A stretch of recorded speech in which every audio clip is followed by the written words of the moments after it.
I'm Kate Morris. And I'm Dave Whittingham. Many neurodivergent children find change challenging. So how do we help our children through those moments of big change, moving house, moving school, or maybe the arrival of a new sibling? G'day everyone, welcome to 2026 and welcome to Season 2 of Neurodivergence, Family and Faith. It's so exciting to be kicking off our second season, and welcome along Kate, great to have you here back as well. It's great to be back. It's been really lovely actually to be planning for this second season. I think particularly after all the lovely feedback that people have sent us from the first season. So thank you so much for that. And we're really looking forward to launching into this season, thinking through some of the tricky aspects of parenting, marriage. We're going to be looking into all different topics, and some of them will be related to questions that you have sent us over season 1. Yeah, I'm really looking forward to this season. For today's episode, we're thinking about change and transition and how all that plays out in life. In Australia here, we're about to start a new school year. That can be a massive change for people. During the summer break as well, lots of people are moving house, and that is massive. I've heard that moving house is the third most stressful event in life after dying and divorce. Then you've got moving house, so that's huge. But there are all sorts of big changes that can happen in life, and they bring about all sorts of stresses and worries, don't they, Kate? Yeah, they really do. And these can be really impactful, particularly for neurodivergent children. Change can make a big difference to them and how they're coping, their stress levels, anxiety levels, and outlook on life as well. Yeah, we've moved our family so many times. I think we're all just sort of a bit traumatized by that, and we've got to work our way through that. And when you do something like moving, the stresses come from every angle. There can be stresses as simple as, okay, I get up in the morning, I'm going to go to the kitchen to get my breakfast. Do I turn left or right out of my bedroom? Okay, I've got to get the bowl out for the cereal. Oh, where's the drawer again that we decided to put the bowls in? So there are hundreds of little things that you don't even think about, but then it stretches out to the really, really big things of, I've got new neighbours. Do I need to relate to them? How do I relate to them? I might be at a new school or in a brand new classroom. How are those relationships going to play out on day 1, but also on day 300? What does all this mean? And all those changes, most of which we don't even consider until we're in them, they all bring their own level of stress and they pile on top of each other. Yeah, absolutely. And that can be exhausting. And it also is your brain ticking through each of those new decisions, those new things to process. And so constantly your energy is being run down. And if everyone in the whole family is going through this particular transition, then the whole family is probably experiencing some of that. I know for my family, we moved to France when my eldest was 2 years old, and we lived there for 9 years. And while we were there, we had 2 new little ones join our family. And so we adjusted to that. We moved a few times while we were in France as well. And then a few years ago, moving back to Australia, and just huge things to process, like the size of the birds and the spiders in Australia. I mean, the way people laugh in Australia, the way you relate to people, and then things like at school, they sit on the floor here. You'd never do that where we lived in France. The school week is different here. I mean, the changes were just absolutely huge. And I think things like exercise went out the window. Things like Bible reading routines went out the window. Healthy eating for a time as well went out the window.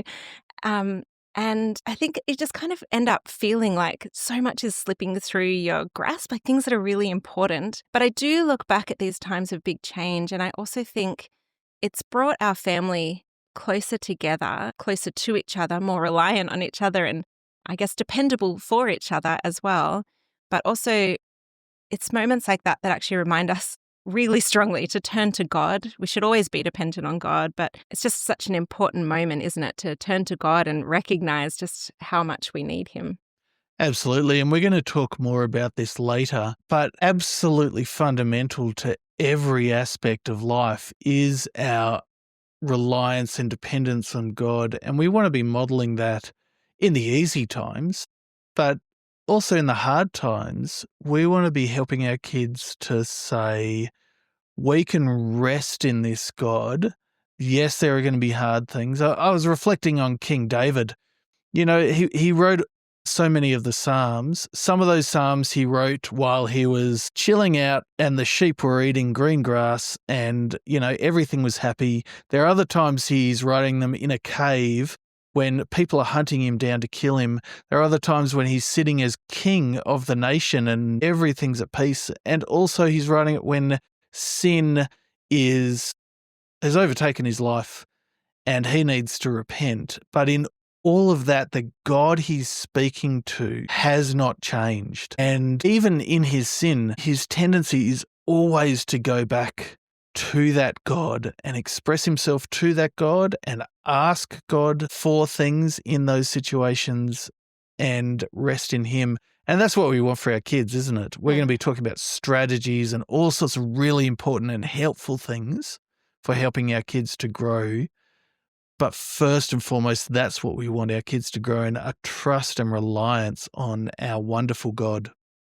Absolutely. Yeah, that's right. That's the central and most important thing. But how do we, on top of that, how do we go about supporting our kids through these big transitions in ways that are going to help them now and help them through future transitions as well? We want our children to be building skills and resilience and confidence as well. And it's really interesting to look at the research in this area, and I'll put some citations, of course, as always, in the show notes. But looking at the research in this area, it's really interesting to see that a lot of people who offer supports to neurodivergent children through transitions will offer supports more in the moment of transition.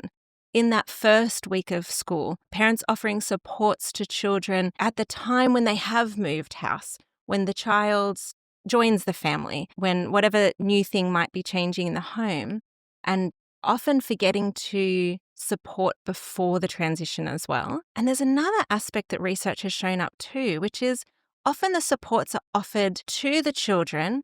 It's a strategy designed and built by an adult in their lives, handed to them, and they're shown how to use that strategy.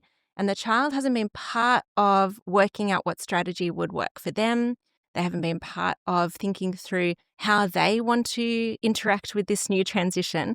And so their agency has been taken from them, and they're told, rely on adults and we'll sort you out through this change. We'll help you adapt to existing programs. We'll show you how to operate like everyone else in this moment. Yeah, and it doesn't help our children, does it? It helps in the moment, but as soon as that's taken away, they're helpless because they have no skills, no ways forward, and that's really, really tricky.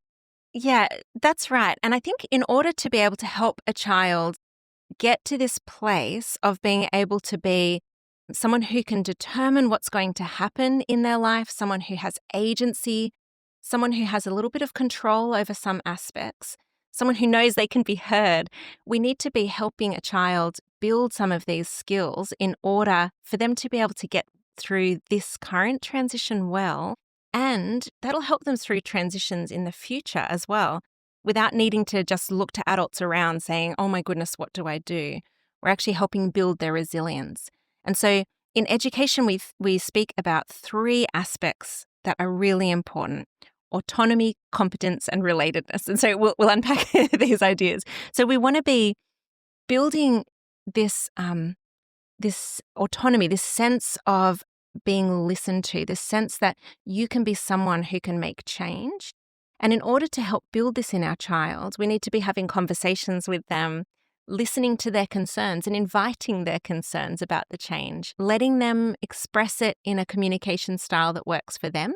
So it might not be verbal, it might be using their communication tools, it might be using play, it might be using pictures that they can then map or change around, letting them have the ability to be able to speak when they need as well. Often that's at night when you wish the light could go off and they just need to have this one last conversation. allowing them to also have some control over what's going to happen. And so this can be tricky. I remember when we were booking tickets back to Australia, the kids can't book the tickets back to Australia. They can't tell us which city to live in, but we could give them some autonomy over some of the aspects. What things can they choose? What things can they control? What things can I put in their hands to organize so that they then have some sort of autonomous input in that, and they can see that they're needed, they're participants in what's going on as well. And then there's competence. So it's you can see how that's related to the autonomy, but this is huge.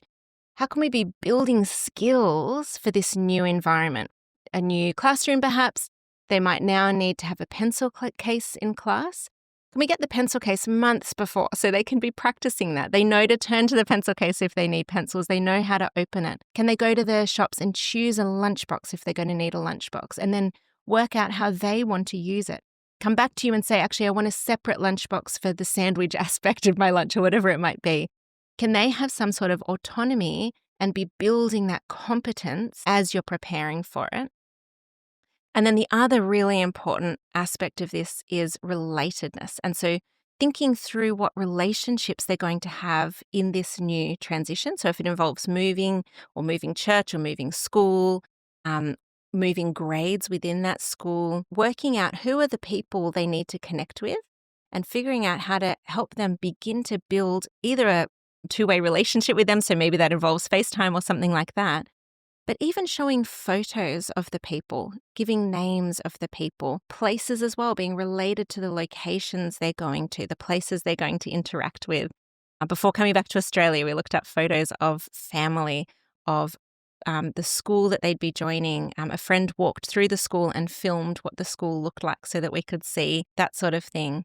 And through all of this, again, looking at what communication style they're going to be able to need and working out how we can put in place systems before they arrive. So using the example of communication, if they use a tool to communicate and you're about to change churches, it can be so important to just meet with some of the staff at that new location and train them in using this communication tool so that day one, when the child begins, they can be autonomous in using their communication style. They can be competent in knowing that they can communicate and begin relationships right from the start. And so sometimes thinking through these aspects as we look at the change can help us work out some of the things that we might naturally be missing if we haven't thought in these categories. Yeah, those are really helpful things. In a sense, they're things that you want to do for your children regardless of whether they're neurodivergent or neurotypical. So my children are at a stage in life where three of them at least, are thinking about moving out of the home. And all those things that you're sort of talking about are things that I am talking through with them at different times when they're willing to listen to help prepare them, because actually they're going to be at a point where I won't be able to help them. I won't, because I'll just be that much further away from them as they take those steps. But really, we want to be doing that all through life and at a time where we can stand alongside them in whatever transition our kids are going through and be able to help them work through. And maybe for neurodivergent kids, there's actually going to be more of that. And we're going to need to be thinking about more detail in what we're talking through. Things that other people, neurotypical people, might take for granted. The neurodivergent child is going to need more scaffolding and support for that. But we want to be alongside them talking through that for the long term so that they're prepared for the long term. And that sort of thinking is built into their awareness rather than just relying on you as the parent to do it all for them. Yeah, that's so important, isn't it? That's right. This is building that ability to be part of it, to manage it, and it helps them prepare, doesn't it? To be active in this rather than sitting back and just being washed along by this massive change that's happening. To be active actually helps use some of that nervous energy and some of that concern that might be happening. They've got a few things in their control that they can picture because they're already participating in that. So it helps in so many ways. As we look ahead to transition. So as we look at something that's coming up, it's really helpful to prepare early, many months in advance, depending on what the transition is and how big it is. It's really good to prepare early. And that preparation is going to kind of go through a few phases. And I mean, you've probably seen this in your kids as things are coming. There's a point of time where they're not even ready to chat about it. In this stage, bring it up as you can. They don't really want to engage. They're not concerned. They're not thinking about it, but it's still important to have it in the conversation. Absolutely. And we've talked in previous episodes, haven't we, about how sometimes our neurodivergent children can't cope with change in the moment. So they're working on a particular task and you say, oh, can you just go and clear the dishwasher? And it's like, whoa, that's too big a change, even for a simple task like that. So then think about that in relation to changing school or changing church or whatever it is. And so the more advanced notice they have, the more time they have for their brain just to get into a zone where they are ready to contemplate it. Yeah, that's exactly right. Actually, contemplate is exactly the word. There's pre-contemplation. There you go. And then move into contemplation stage. So when they're ready to think about it, this is a great moment to be thinking through those photos, those videos, like we were saying, looking at the change, looking at what it's going to be like, and to be asking questions. Don't be scared to ask about what they're worried about, what they're concerned about. We don't want to be putting some sort of gloss or veneer on it. It's all going to be fine.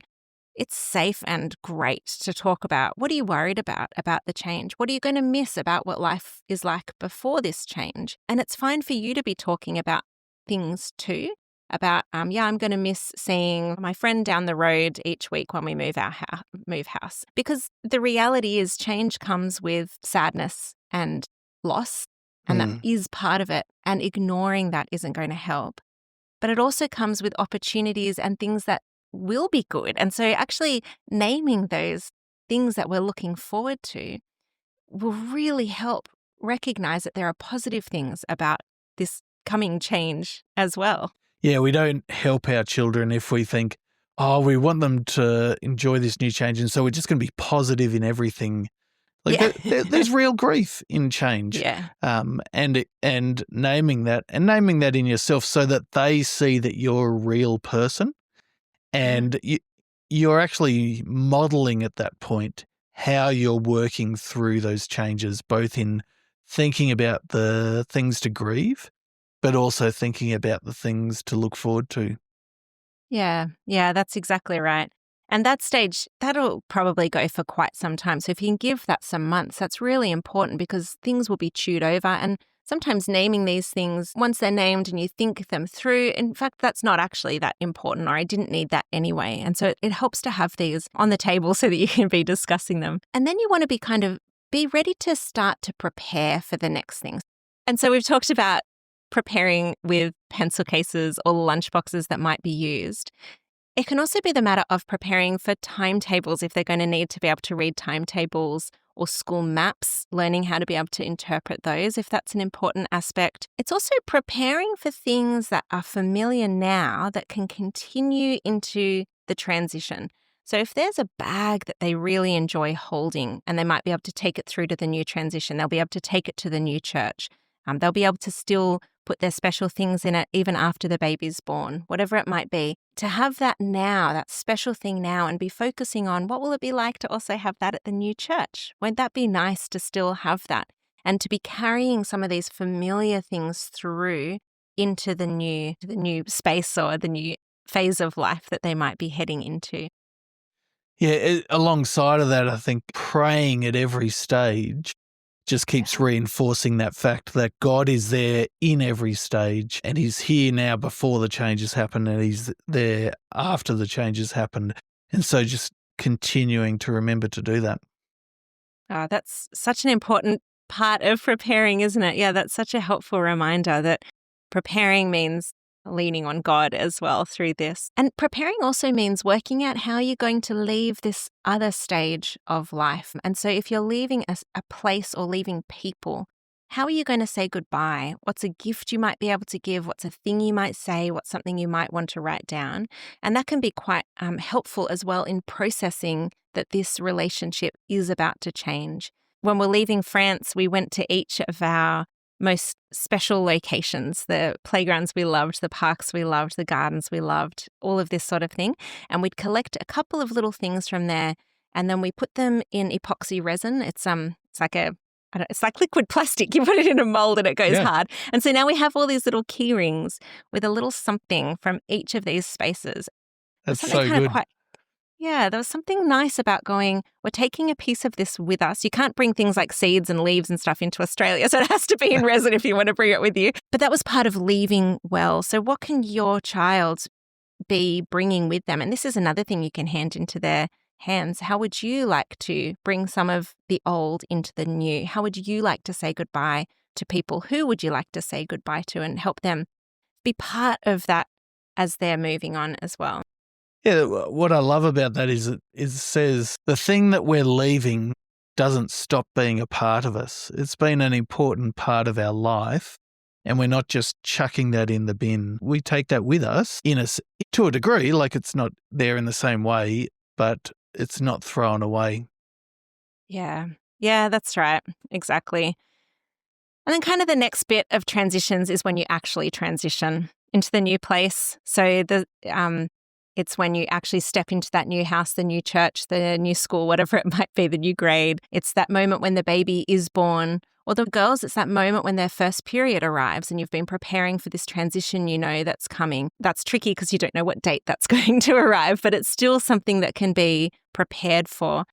Um, and when you're in this moment of transition, the first time where it's beginning, you want to be putting into practice these routines, these systems that you've already been practicing and getting ready. And so you'll be stepping into some familiar things because you've practiced them. And Dave, you and I were already talking about how exhausting it is and how so much stuff will go out the window. You just have to allow that. And if we are stressed about that or think it's forever, it's not healthy for us, but it's also not great for our kids to be picking up on all of that stress. We're going to be exhausted. Some days of school might be missed if that's helpful for some kids. Some afternoons might mean just family board games instead of tidying or eating a healthy meal or whatever it might be.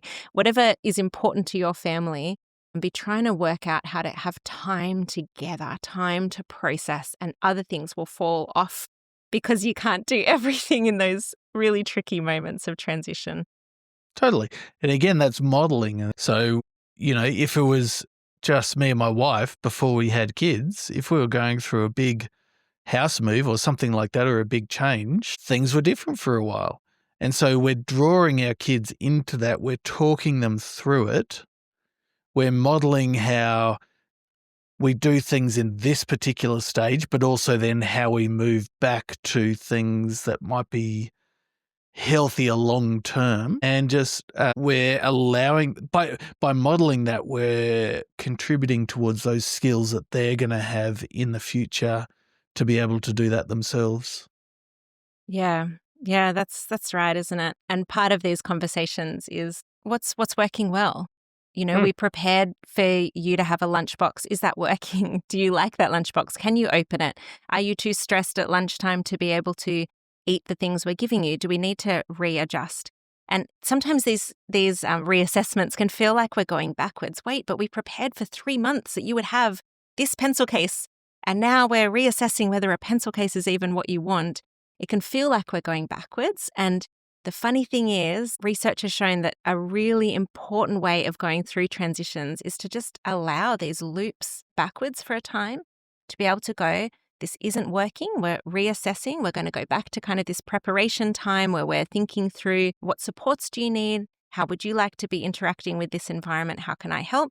And you put in these new things that you've designed, and sometimes you need to reassess those as well. And over time, that will become less and less necessary. The transition will happen.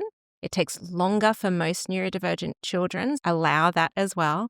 But over time, there'll be wins that we can celebrate. We still need to be checking in regularly. We still need to be ready to adjust strategies. But it's really lovely to kind of pause and go, wow, okay, 6 months ago, this was really hard. 6 months ago, we didn't even know what this would be like. And look, now we have these friends. Now we have this routine. Now we're enjoying this playground that we didn't even know existed at that time. Now we're enjoying nap time in our household, whereas nap time wasn't here, but with the baby it is, or whatever it might be. Yeah, and in that, saying thank you to God, like saying, wow, God, you've helped bring us this far. You've given us these new things, and just keeping that God consciousness through the whole process there at the end saying, hey, look at this. We prayed about this and God has looked after us. There's still a hard thing that we're trying to deal with. Okay, let's pray about that. But coming back and saying, but look, there are so many good things that God has given us that we would never have thought of ourselves, but God had in store for us. You know, when I was a pastor in a church, often I would have new people coming into the church who are moving from a different situation, different church. And so often they had a really positive church experience in the past, whether that was their immediate church experience previous to this one or one further back. And they're searching and seeking out that type of experience. And I'd have to say to them, look, we want to welcome you. We want to help you into our church and we want you to have a really great experience in that church. But why was that previous experience so good? So often it was because of the relationships you had. You'd known those people for 10, 15, 20 years. You'd laughed with those people. You'd cried with those people. In our new church, that takes time. There is nothing we can do to speed that up. But we want to help you through that transition. We want to pray with you through it. We want to help you to build relationships. And the relationships won't be exactly the same as what you had before, but they will be new relationships that God has in store for you. And that's a really good thing. And we want to think, okay, well, how does church work out here? Because sad to say, we can't repeat what happened before. But how can we look for what's good in this new situation? And we want to be doing that with our kids as well. We want to be helping them come into this new stage of life and learn about how to function and enjoy that new stage while not forgetting the goodness of what came before.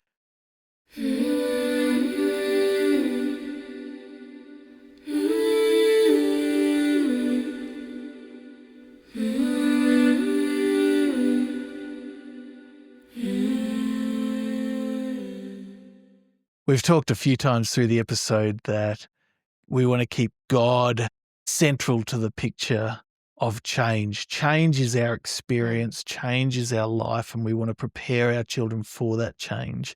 But we also want to be saying that God never, ever, ever changes. So in Malachi chapter 3, verse 6, God says, "For I am the Lord and I do not change." I was thinking about Jonah.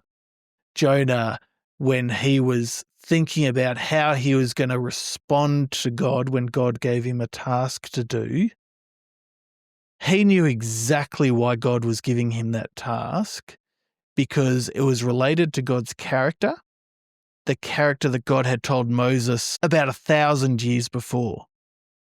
But in that 1,000 years, Jonah knew for a fact that God had not changed.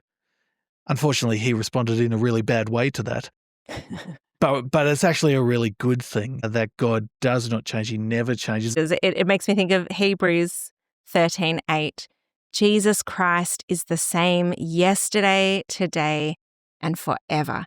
We are absolutely certain that with the world changing around us, the Lord don't change at all. And I think it's wonderful that we can be fixing our eyes on Jesus. And, through Hebrews, it's full of teaching about what Jesus has done and strong encouragements for us to remain faithful to Jesus and to hold fast to our confidence. And as we go through those changes, we need to have this for our own aim and for the aim of our kids. Yeah, it's a really helpful, I think, way for us to be ending all of this on change, to think about God who doesn't change. So absolutely. And as parents, I mean, we talk about it for our kids, but as parents, we need to get that into our heart and soul, because parenting is all about change, isn't it? What our child is at 2 is not what our child is at 2.5, and not what they are or who they are at 5 and 10 and 15. So we're constantly going through change, but God is with us all through that. What are we going to be talking about next week, Kate? Yes, next week we have our first special guest of season 2. We have Mari Gerges joining us. She's a counsellor, and we're going to put some hard questions to her about parenting and also about marriage, and particularly marriage when there are a couple of different neurotypes in the marriage, a neurotypical person, neurodivergent person, or different types of neurodivergence in the marriage. Some things that are challenging, some tips, and some things to think through. So Mari's great, and I know that's going to be an excellent episode. Yeah, it's going to be really good. I'm really looking forward to that one. As someone who has a neurotypical wife when I'm neurodivergent, so I'll just use it for my own counselling. But everyone, thank you so much for listening for our first episode for season 2. Please make sure you subscribe on whatever app you're listening to, and we would love you to share this episode and the podcast as a whole with friends, with family. Tell people that this is a resource out there, because we want to keep helping more and more people. But for now, thank you for listening, and we'll talk again next week. See you later.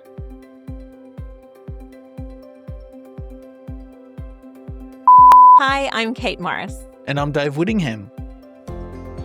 Many it's a long word, that one. It's only at the heart of our podcast. I'll learn it one day, yeah. And Kate, great to have you here as well. It's great to be here. Isn't it great to be starting a new season at the beginning of a new year? Absolutely. Sorry. Or is it not great?